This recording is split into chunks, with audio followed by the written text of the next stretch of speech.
Hello everyone, welcome back to Minecraft. My name's Thanatos. And I'm Sigyn. And Hewnbear. This happens every time. And You we two speak literally at the said same out time. We literally Sorry. said out loud. He said it's gonna go me, then Sigyn, then Hewn, then Odin. Yeah, This but happens- Odin's like, no, I need to go now. This happens every single time. Every time. I was trying to avoid it this time. No, he's got to speak now. Nor. Now. Do we have any plans for the day? I don't have any plans for the day. More fishing and farming for me. I don't know, honestly. The trader is trapped in a boat in our dock. Yes. Very small changes have happened. I went ahead and changed all of the looms in the iron farm to fletching tables so we could get sticks, or emeralds for sticks. Emeralds. Emeralds.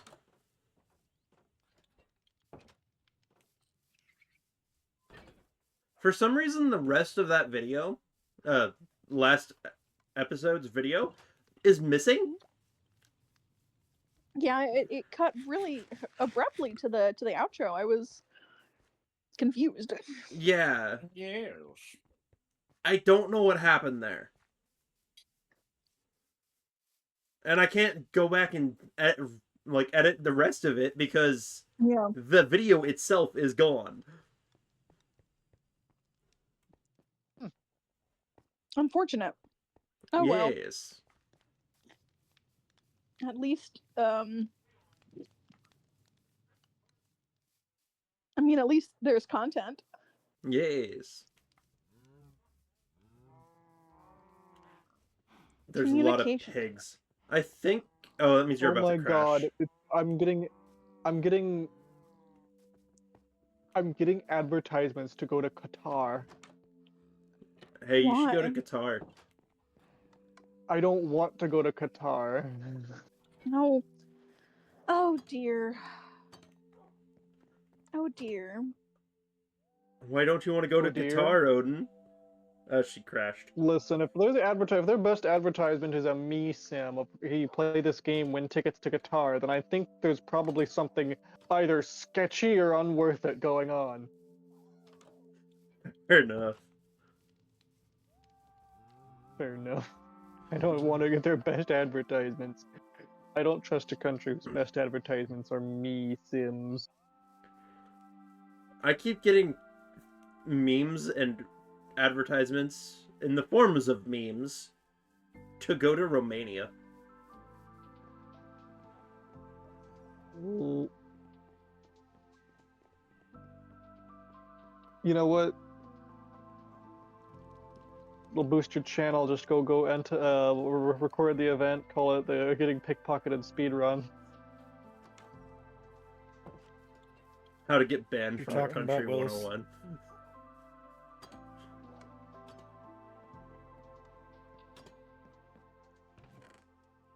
You talking about Willis? I was making all these advertisements and about going places, and I figured it'd be really funny to I was making a joke about him. Like, oh yeah, it'll go some of these places. It'll boost your channel. Make it a speedrun category. See how long you get before you get robbed after going to the randomly advertised flight destination. Yes. They've known a jet-set holiday. Nothing beats a Jet 2 holiday. I need a jet. Nothing beats a Jet 2 holiday. Right now, you and... I can't You can remember save it. 50 pounds per person. That's $200 off for a family of 4.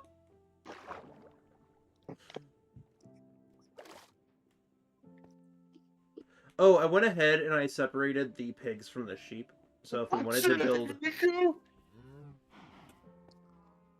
you.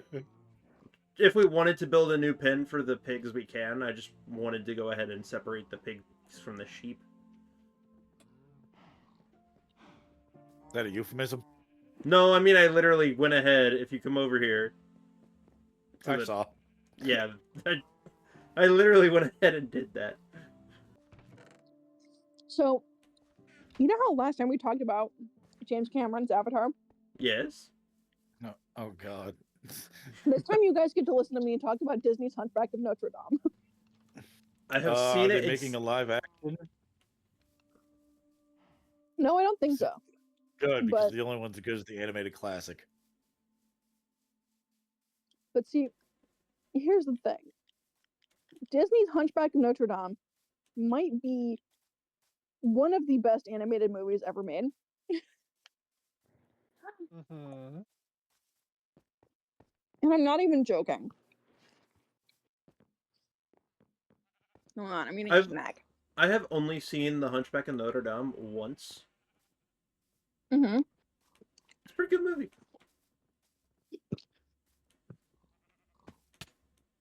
I was forced to watch it, but yes. What, do you have any memories of it? No. Okay.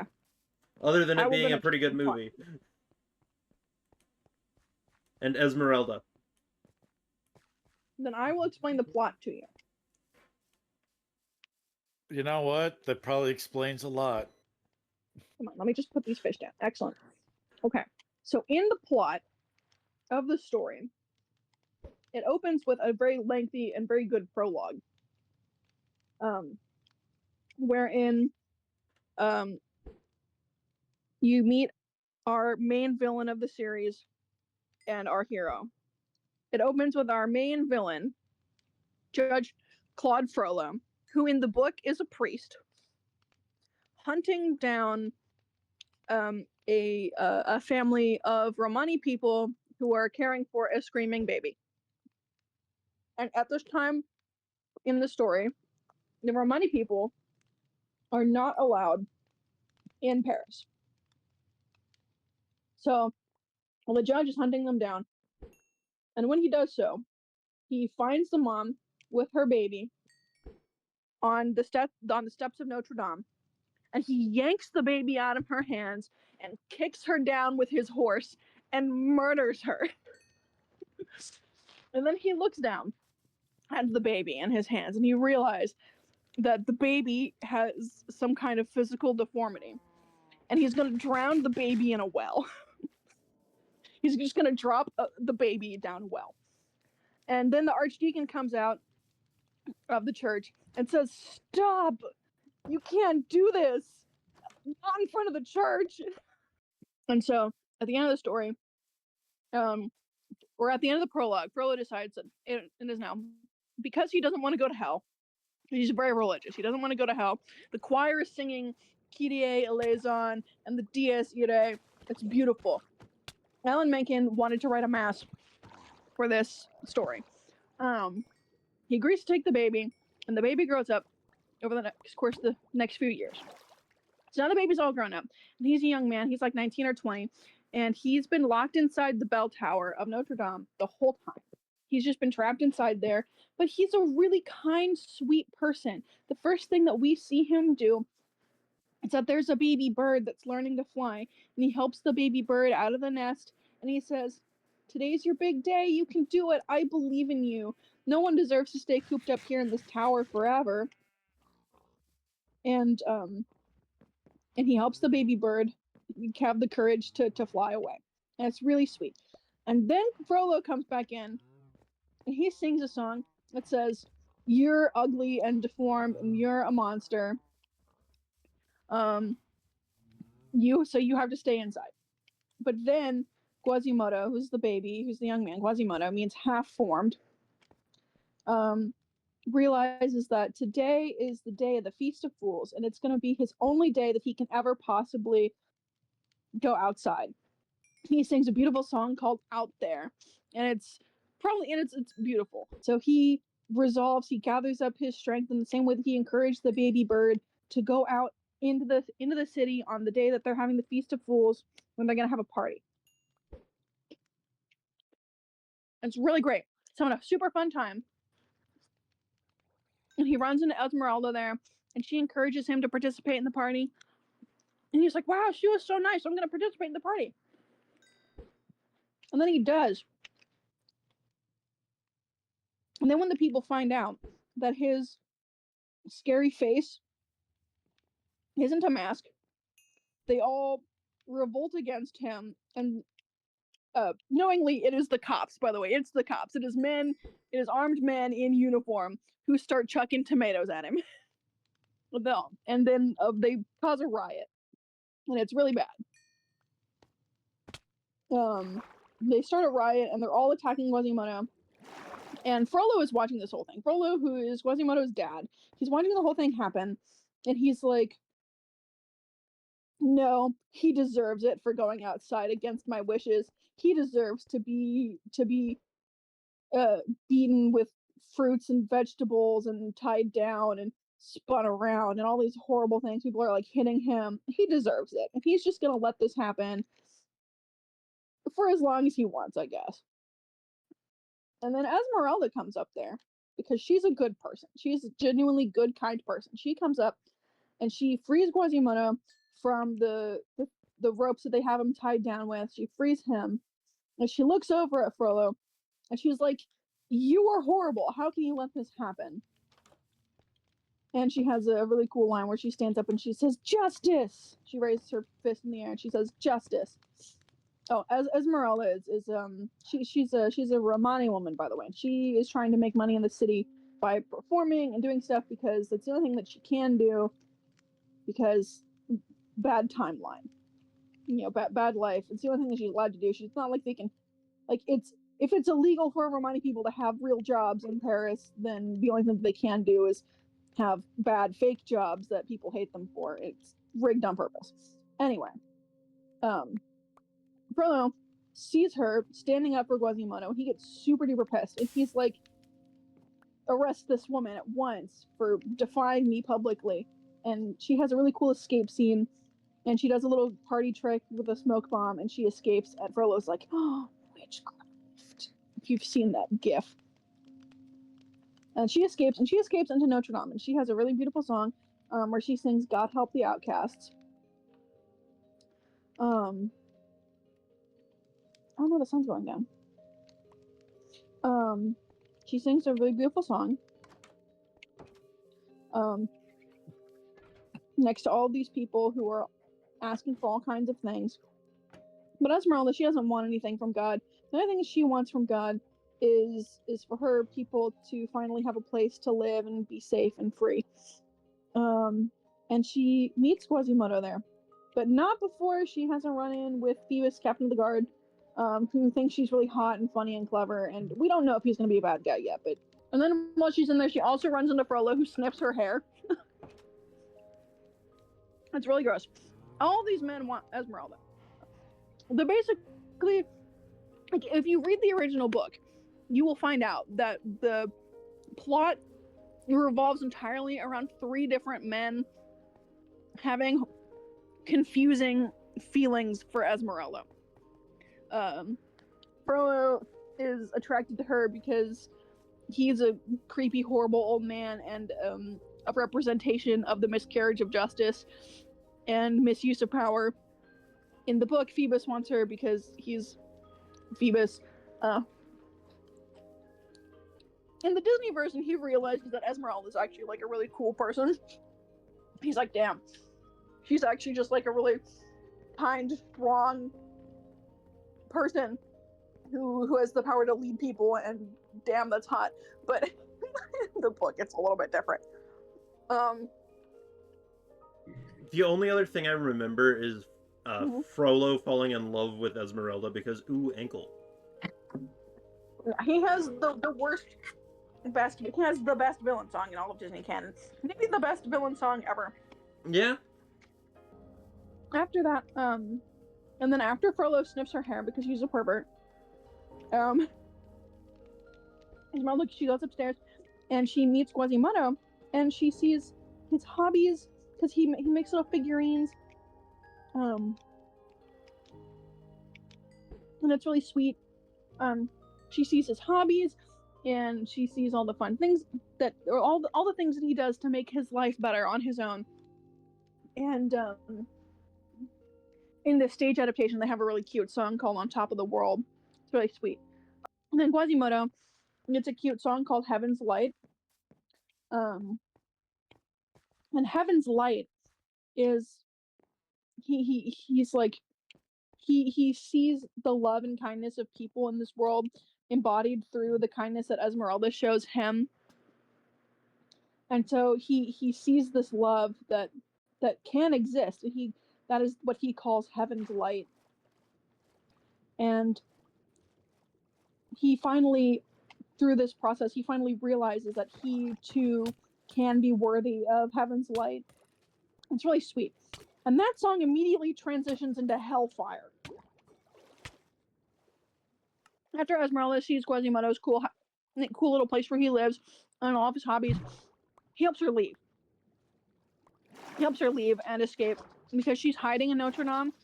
She has sanctuary there, but she can't stay. So he helps her leave, and she gives him a clue on where to live, on where she lives. And he helps her escape. And then he sings Heaven's Light, and then we get Hellfire. Hellfire is a mad song written by a madman to be sung by a madman. Because it is a song about an evil, horrible, horrible person who, in any other situation, would see the folly of his ways and would see that his behavior is wrong and evil and that he needs to change, but instead he blames the wolf for it. And Frollo he just becomes completely obsessed with Esmeralda. And there's this really beautiful moment where Frollo is singing. He is praying. He's praying in the song. He's singing the Confetter. He's singing the Confetter, which is the part of Mass where you confess your sins, and he's singing to the Virgin Mary, help me destroy her, get rid of her, so that way I can be free of her spell. And during that scene, as he's literally praying to God, please get rid of Esmeralda for me, a man comes and he knocks on the door, and he says, Frollo, Esmeralda's escaped. We can't find her anywhere. To which Frollo then says, what? No, you have to find her. I don't care what it takes, even if you have to burn down all of Paris. Do it.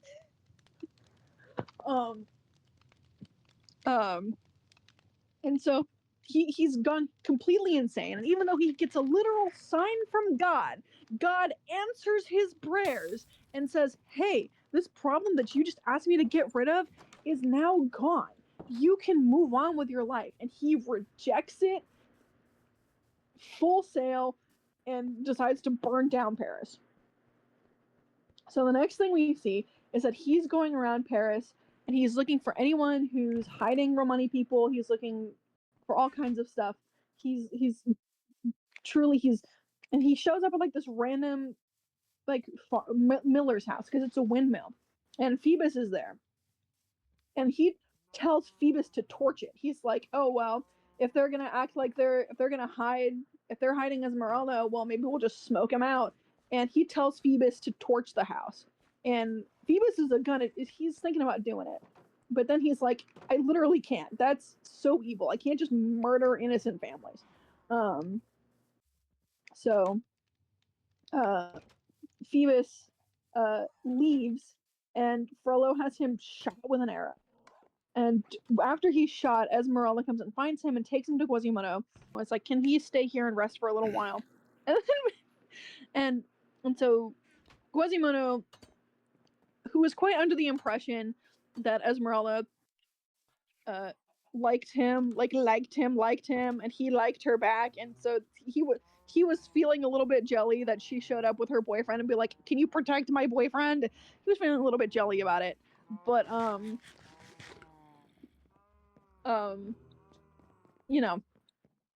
it's whatever. He still values Esmeralda's friendship and he wants to help her, so he agrees to help Phoebus.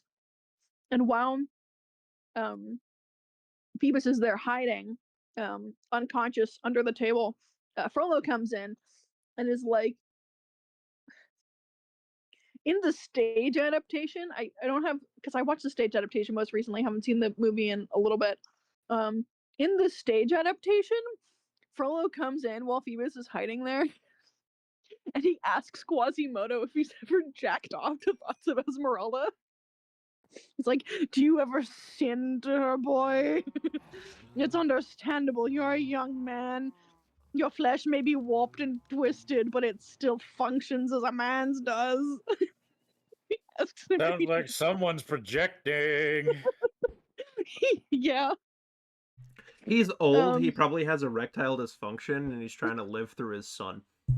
He needs to get a necromancer. Yeah. Raise undead. Yeah.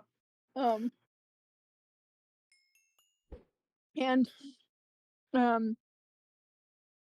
but then he smashes, and he's talking about how evil Esmeralda is, and he burns Quasimodo's little carved figurine because he makes figurines of all the people who live in town, and he burns the figurine of Esmeralda, and then he like smashes all of Quasimodo's stuff, and it's really horrible. He's a bad father. No, you don't say. You don't say. And then a guard comes in and is like, "Hey, we think we found where all the Romani people are hiding.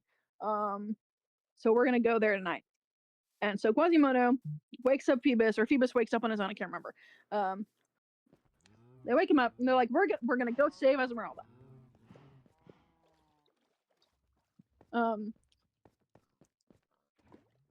And so they go down and into the sewers and into they're like the sewers underneath the graveyard or something. They go down. And there's a little bit of a miscommunication because they're with the people who live there. And so the people who live there are like, "Oh, you guys are breaking in, you guys are trying to get us killed." And then Esmeralda was like, "Wait, no, they're literally trying to help us right now, you idiots."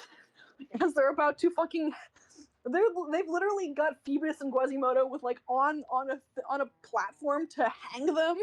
They're about to be hanged. Before Esmeralda's like, "Oh my god, you idiots. I literally asked them to come here if they ever needed help, you morons." And they're like, "Oh, they're your friends? That's fine, I guess." And so they tell her, and they tell all the people who are living in the sewers or whatever to go and run. And a whole bunch of people escape. But unbeknownst to Quasimodo, Frollo had thought that Quasimodo knew where Esmeralda lived and followed him there. And so he shows up with an army and starts torching things. And he rounds up a bunch of the people who are in hiding, and he captures them, and he captures Phoebus and Quasimodo and Esmeralda and a bunch of people. And so he chains Quasimodo up in the cathedral with like these massive chains, like in the window. So he's like looking down. Phoebus is in a cage with a bunch of people who were all captured too. And then Esmeralda is literally, she's gonna be burned at the stake for witchcraft.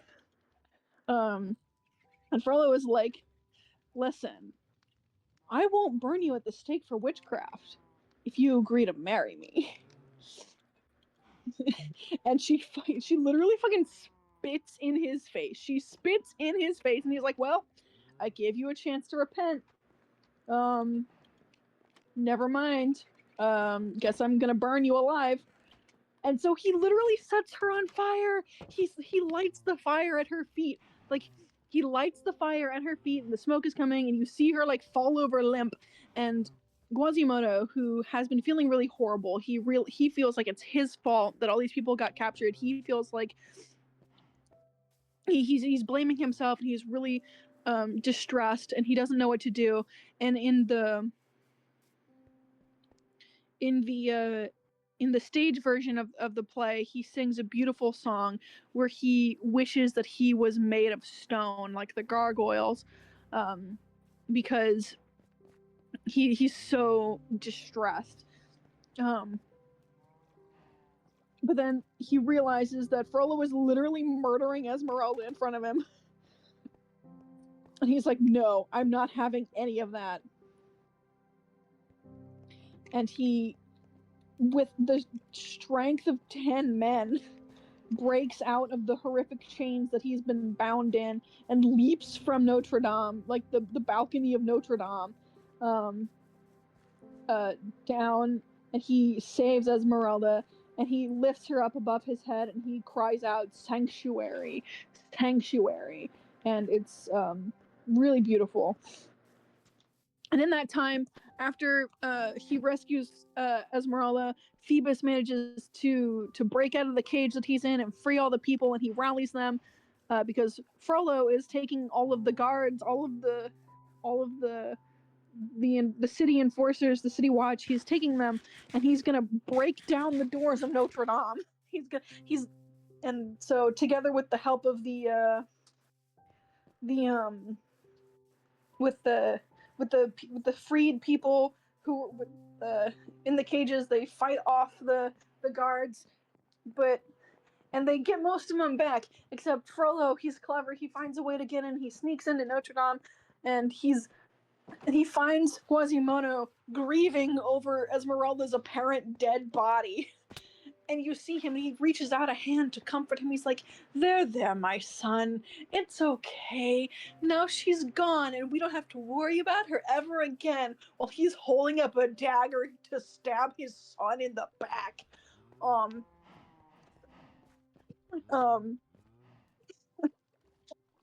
And but he sees this, and he grabs his hand, and he like is fighting with him, and he like wrestles with him. It comes to the point where, and then Esmeralda wakes up, and there's a bunch of things happening, and Frollo almost falls off of Notre Dame. He almost falls off, but Quasimodo tries to save him. He tries to save this man who is cruel and horrible and evil, but he tries to save him anyway. But then, because Frollo is just that evil and that foul, uses that help to try and then attack Esmeralda one more time before he plummets to his fucking death. Because at least in this version, bad guys get what they deserve. And he plummets to his death. Phoebus and Esmeralda are reunited. Quasimodo puts their hands together so that way he can show them how much he genuinely values their love for each other. And then he steps out of Notre Dame, and he is welcomed by the people, and it's very sweet. I'm not sure if the stage version has the gargoyles, but there are 2 animated gargoyles. There are 3 animated gargoyles, and I left them out of my synopsis because I find them annoying. I only remember 2 of them. They serve a purpose. The purpose that they serve is that they are figments of Quasimodo's imagination, because he's so lonely, and he talks to them, and they interact with him back, and they also serve as a representation of his own moral compass, right? The way that he thinks and feels about things, the things that he finds funny, the things that he takes happiness and joy in, like aspects of his personality that are repressed because of the way that Frollo has taught him to behave. And for that purpose, I really like them.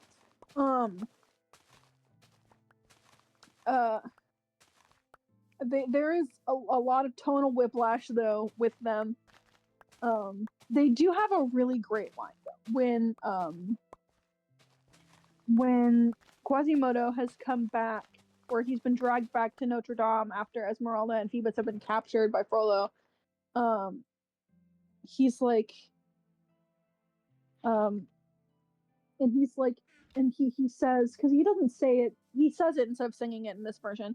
He says, "Oh, this is horrible. I'm a horrible person. This is all my fault." And they're like, "It's not your fault." He's like, "You guys are liars. You're horrible liars. Leave me alone.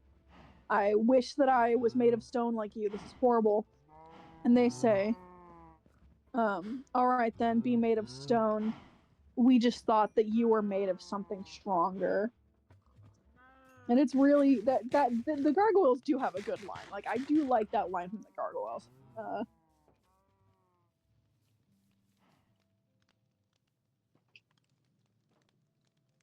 Okay, but now that you have a synopsis, now that there's my very long-winded synopsis out of the way, now I can tell you about themes and music. So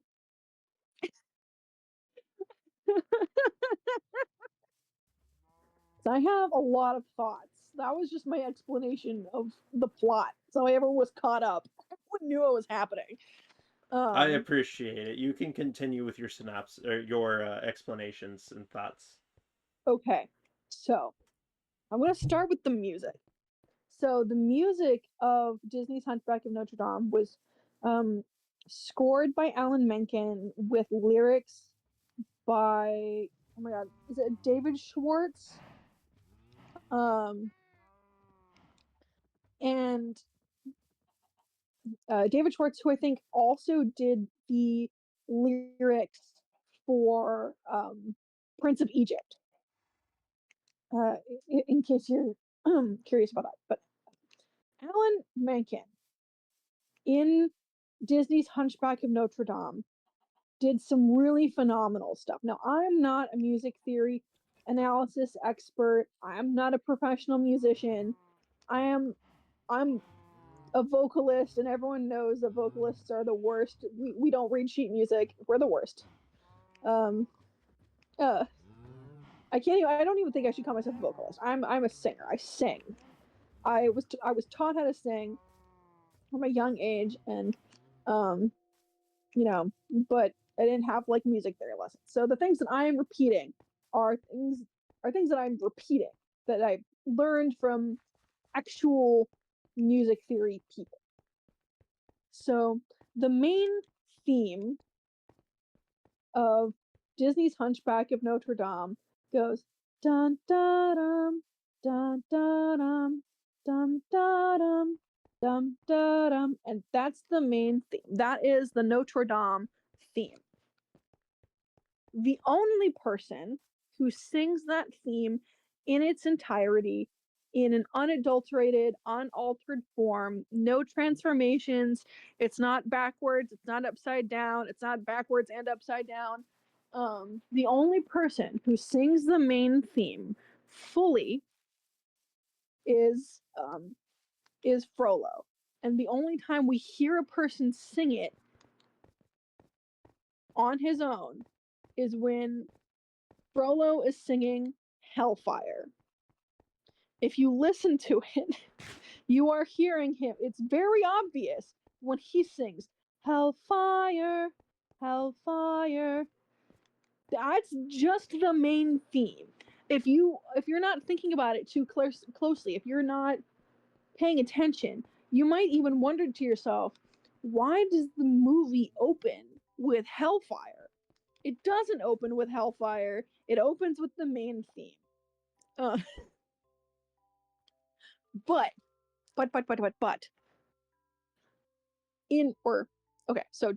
not but, just hold that in your mind, that the only person who sings the main theme is Frollo. There's a bunch of parts of the mass that are included in the music here. We have the Kyrie eleison. So a mass generally goes, when you sing in a mass, you sing the Kyrie, you sing the Gloria, you sing the Credo. Then you have Agnus Dei, and then you have the oh my god, the last one, whatever the Benedictus. I think it's the Benedictus, are the parts of a mass when you sing in a mass. The only part of the mass that is missing in Alan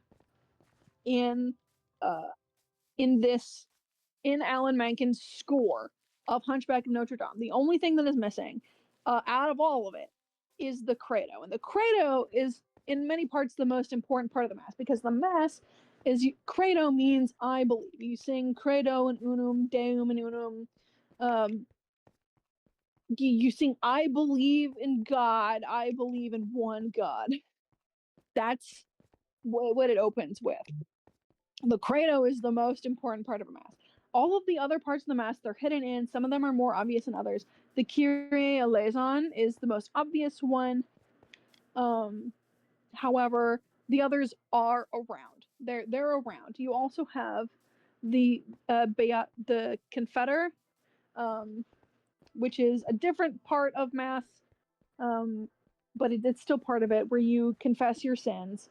And you also have the Dies Irae, which isn't in every mass, but it is still part of the liturgical canon. That is the Day of Wrath, right?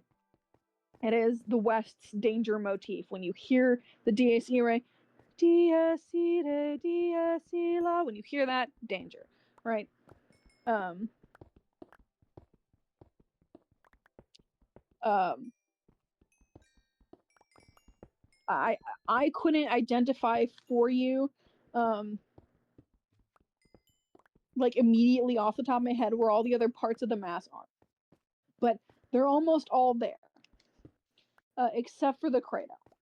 Now, on the one hand, could this be because Disney was being very, very careful about talking about Christianity and Catholicism and not wanting to promote any one particular religion over another? Probably yes, but also the movie is set in a Catholic church. It's set in the movie is literally set in a cathedral. What are you gonna do, right? Um, um, there's only one other piece of music that isn't just an adaptation of the main theme. The main theme is played upside down and backwards and upside down in a whole bunch of different ways throughout the entire show. The only other piece of music that isn't just that is Esmeralda's theme. And Esmeralda's theme, she had a song that was like her theme song, but it was replaced with God Help the Outcasts. But because they wanted a different song for that scene, and I like God Help the Outcast.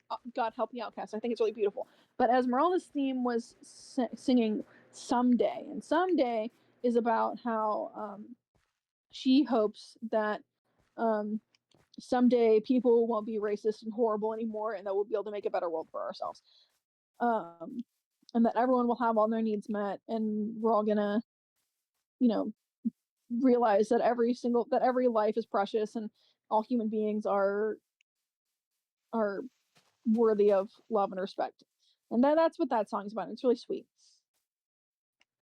I think if you were to ask me,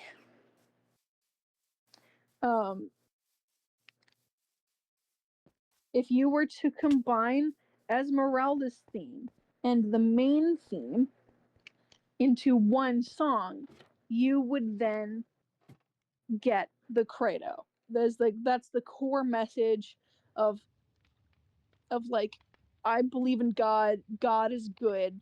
The core message, the main part of the theme. I believe that if you were to take Esmeralda's theme and the main theme and combine them together, then that you would get the credo. This is some conspiracy shit. This is some real conspiracy shit. But if you take those two things, I think then you would get the credo. The only time that we hear the main theme unadulterated and Esmeralda's theme unadulterated, completely next to each other, unchanged, unaltered, whatever, and the only time we hear those two things sung next to each other, unchanged, is in Hellfire.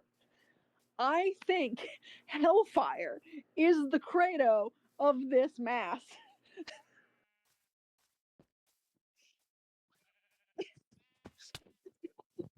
Where it Now, do you is. think he meant no he was doing that, or you think that was because that was a circumstance of writing? I think I'm being a conspiracy theorist right now. And whatever the hell Okay. I'm doing is conspiracy theory shit. But I need to get it out of my system. This is my conspiracy theory. Because I'm insane. But uh but no, I am quite convinced that um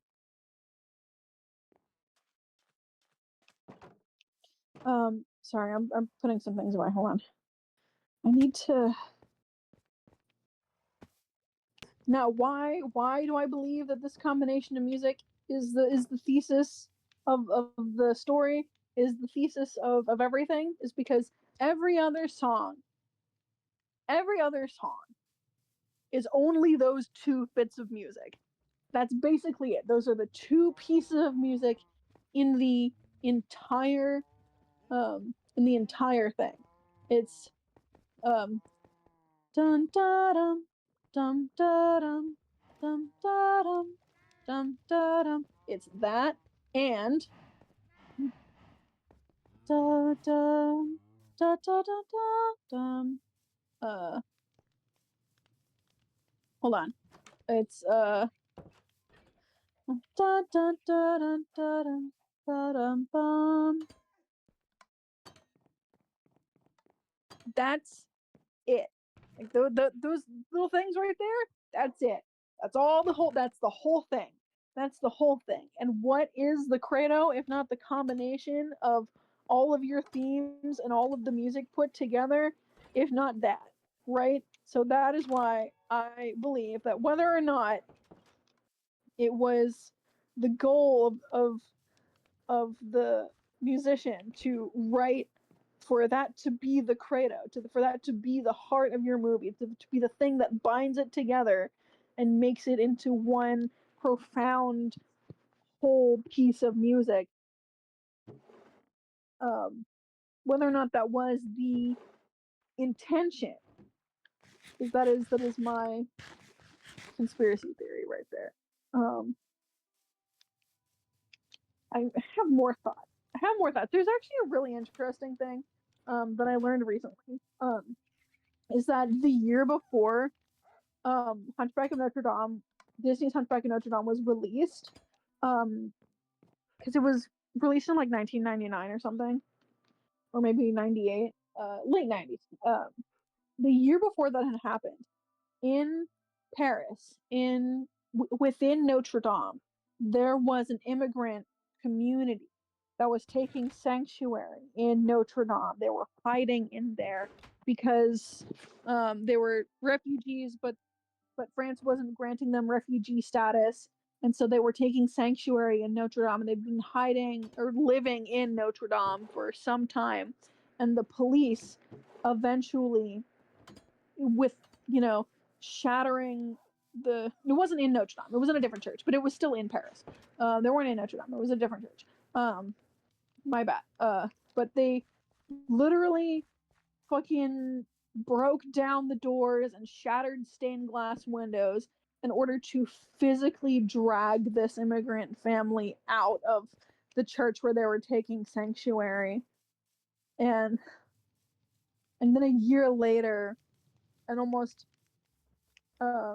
this scene of what is the law enforcement of the city breaking down the doors of this monument in order to forcibly remove someone who was taking sanctuary within it.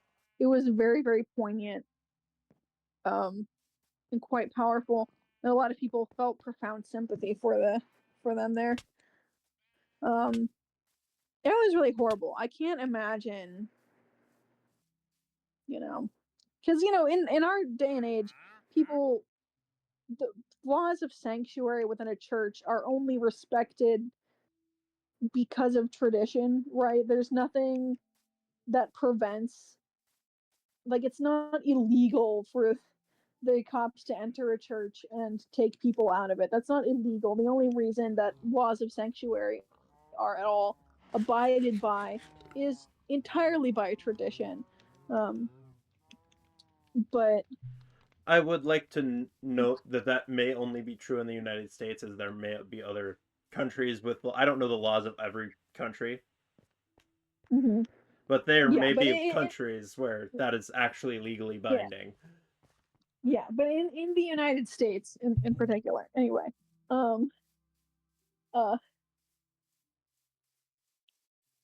Um, but like,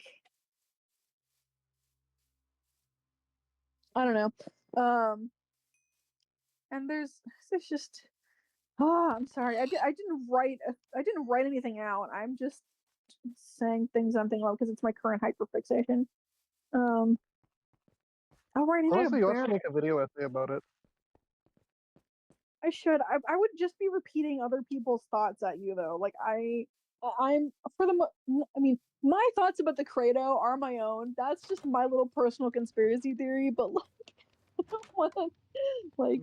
Personal conspiracy theories still get like hundreds of thousands of views on YouTube. There's a market for that shit. Oh, I don't want to be spreading false information. Oh, someone who brought me a barrel. I did. Oh, You thank said you. you said you needed a barrel. I was going to go grab one, so I just brought you another one. Thank you.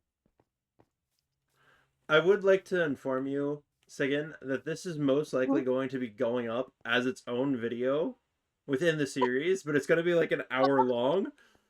It's an hour of me describing Disney's Hunchback of Notre Dame. Yeah, that's gonna be great. Phenomenal content right there. We've been recording for an hour, and most of it is Hunchback of Notre Dame. I'm sorry. Hey, I'm not Sorry, you can edit complaining. it down. I am not complaining. I'm almost certain you can edit it down if you felt like it into something more palatable. But no, that's the message of this one here is everyone should go watch Disney's Hunchback of Notre Dame. It is a phenomenal movie.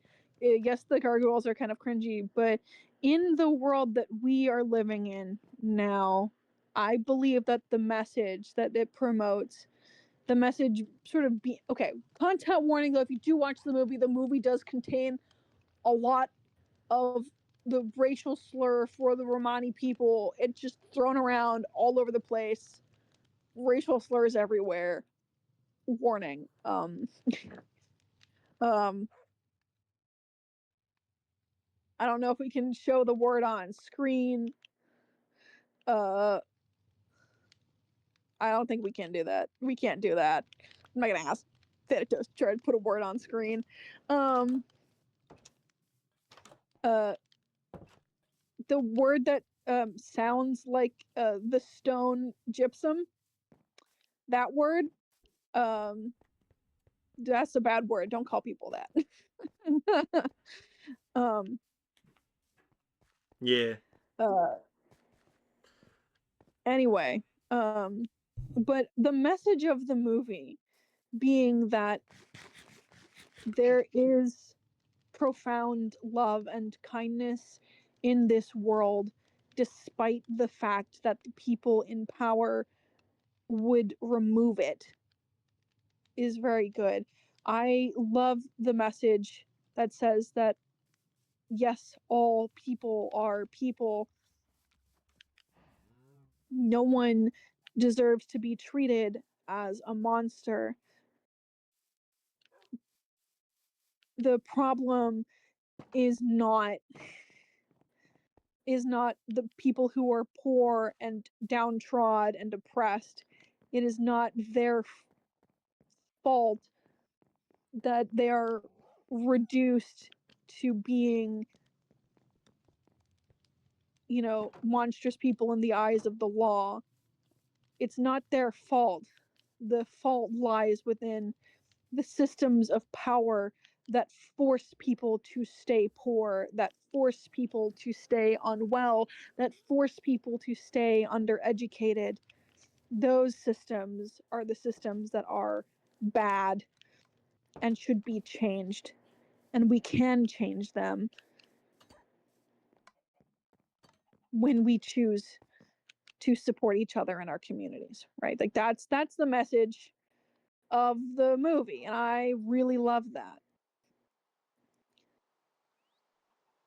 I'm a big fan. I'm coming to bed. I'm coming. Nope.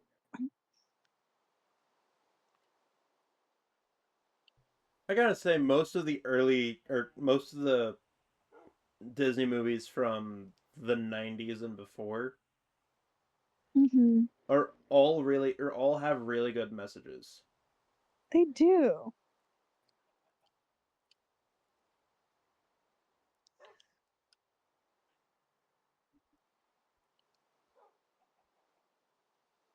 They've got really positive, wholesome messages that are like, people are people. Oh wait, no, we're supposed to lay down. That's what I was doing. And this is why certain groups of people bitch about those movies. Yeah. Yeah, you just How are we so, supposed to subjugate and beat these people if people feel bad for them? yeah. I hope you have a wonderful rest of your day. So long, and thanks for all the fish.